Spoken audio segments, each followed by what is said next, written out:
Hey everybody, how's it? Aloha, this is Geebz here, your old composer, decomposing right before your eyes, figuratively and literally.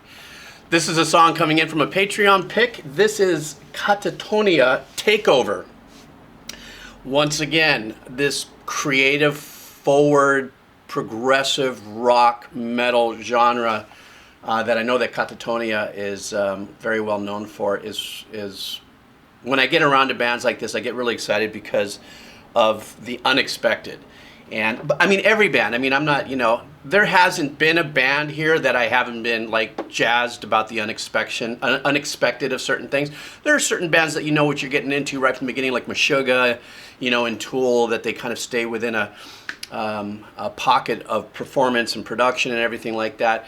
Whereas there are other bands that kind of go, okay, well, I'm going to step way out of here and try this, and we're going to try this and stuff. And Katatonia seems to be one of those. So I look forward to that. I want to thank you guys, as usual, for all of your support. You know where all the links are. They're down below if you want to support. Don't forget to, you can also share the videos. And don't forget to look at the front of my YouTube channel because I've done tons of videos. You never know if I've done your favorite band. And so, yeah. Let's do this. Katatonia. This is off the album The Fall of Hearts. The name of the song is Takeover. All right. Wait by the river.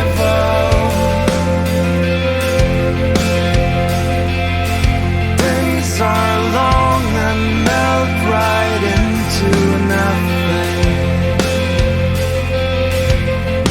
You wait for my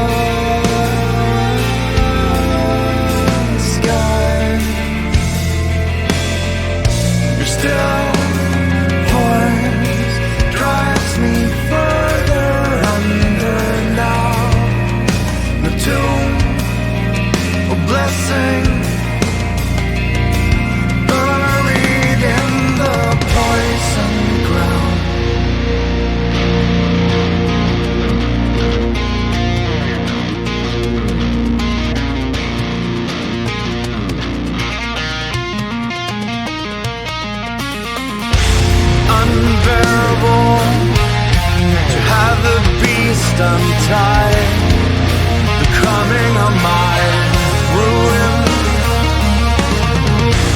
Age tears to spine, the devil inside comes back to escort me. I burn, this fever drives me straight into your arms again. Unspeakable, drop your withered pride. Come back and forgive me.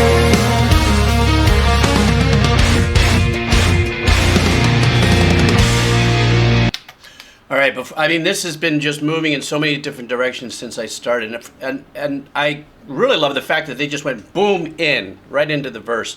Unique tempos that are going there. I'm not going to try to figure out what the timing is here. The hi-hat is keeping everything kind of square, but that like the vocal kind of felt like it came in on it was like kind of a 3/4 kind of performance in its metric representation, if you would. I don't want to say it was a meter change. It could be. Truth of the matter is, I didn't want to get too much into thinking about the meter as much as I was just involved in the composition. One of the things that I thought was super badass is because of the tempo. Because of the rhythmical arrangements and stuff like that, how the bass really locked in with the kick through that.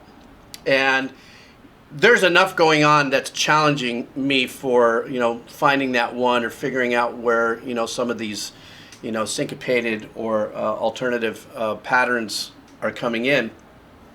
But one of the things that pulled me forward was that punch with the kick and the bass line. And the bass wasn't anywhere near as busy as the rest of the instrumentation. Beautiful vocal arrangements.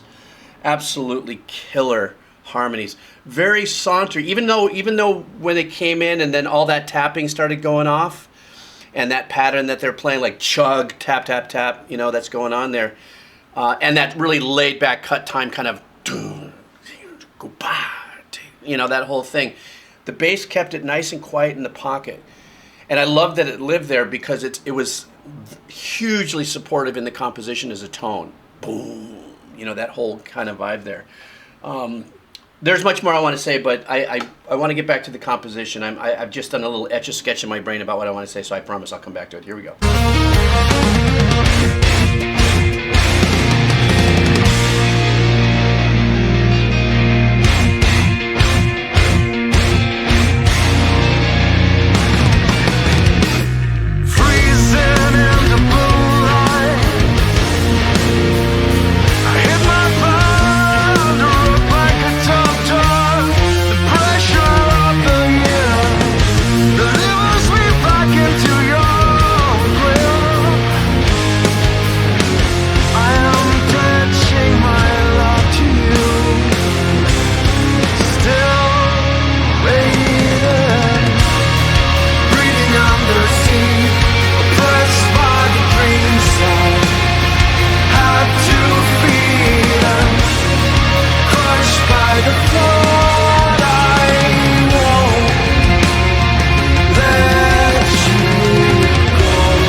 You know, the emphasis on the vocal arrangements is to me is just Richter. And what I love about it, see, I don't have a really big pool of or depth of knowledge in how many bands have, you know, done any certain particular styles, like pulling from influences. I always have my small little world that I listened to in the 70s and stuff. There's a lot of yes type vocal harmonies and composition that's going there that only usually will happen if the vocalist or the person writing the harmonies has that intense of an instrument, their voice, their vocal qualities.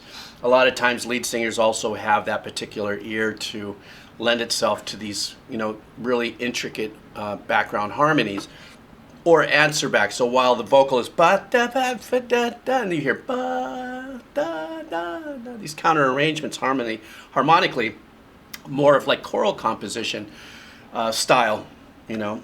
That thing I wanted to kind of just mention really quickly, what I thought that was really super badass is that, you know, the engineering on this is just absolutely mental. The drum sounds, it's just fantastic.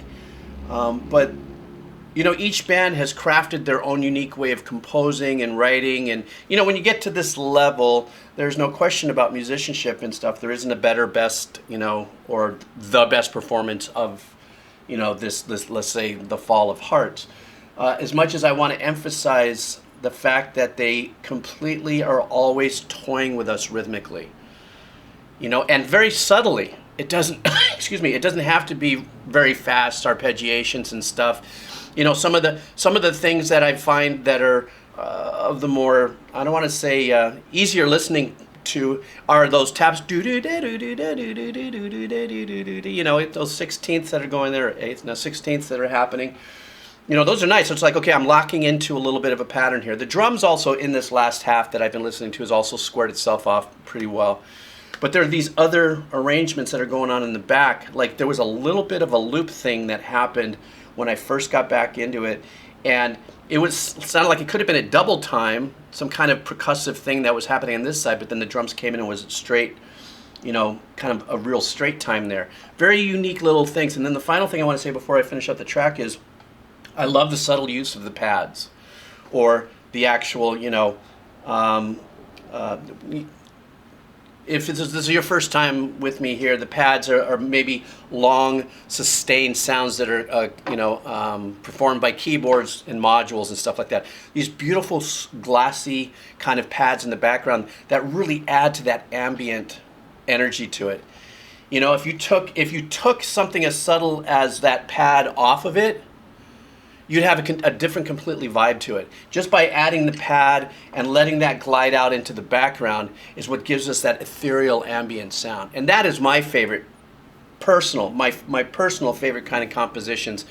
And it's not easy. It's definitely not easy, especially if you want it to be subtle but effective. So anyhow, blah, blah, blah. I'm going to go back a little bit and we'll finish this up.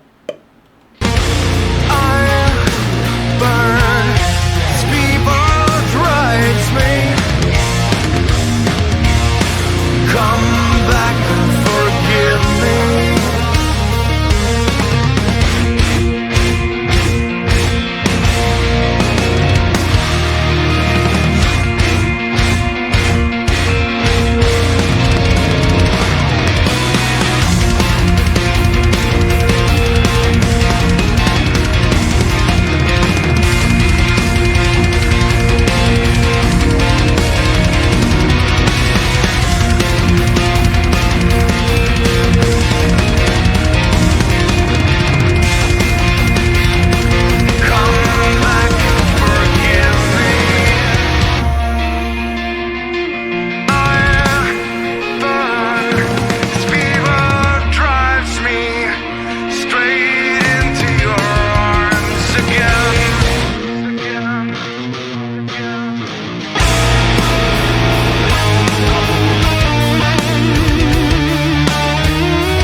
Geez, that one chord, did you see me go, oh, yeah, I'm digging that chord.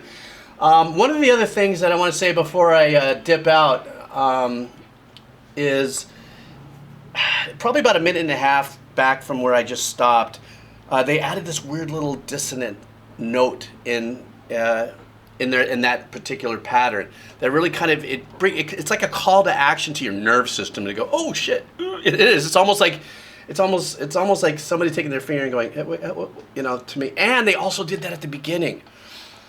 at the beginning, they had us all settled in on a really nice pattern and a really great feeling. And then probably about 40 seconds into it, they kind of torqued it with a chord change. It really made me feel uncomfortable emotionally, not professionally, like it was a wrong note or anything like that. That's what dissonance is supposed to do, is to kind of, you know, it's like a microphone that's out of phase, and you know, that's a whole different thing. But it does cause you to go, huh, what's going on? Where are they taking me? Kind of a vibe. And so this was great. The musicianship was fantastic. The drumming, Jesus, you saw me reacting at the end. I mean, that was just, when I'm doing these reactions, I go through so much, and I'm inside, you know, I'm trying to listen, just to listen so I can soak, but then I'm trying to store up things to say. So that's why I do that. I'm getting much better on my cerebral etch-a-sketching. Hurry up, leave a note, and come back to it a little later. All right, guys, thank you so much. Thank you so much for your support. Continue to make suggestions here. For right now, I thought I was going to be back with the kids and doing stuff in the hospitals, but don't think that's going to be happening for a few more months. So guess you guys are going to have to put up with me here at least and through May. So that's my story, and I'm sticking to it. All right, guys, take care of yourself. Aloha. All right.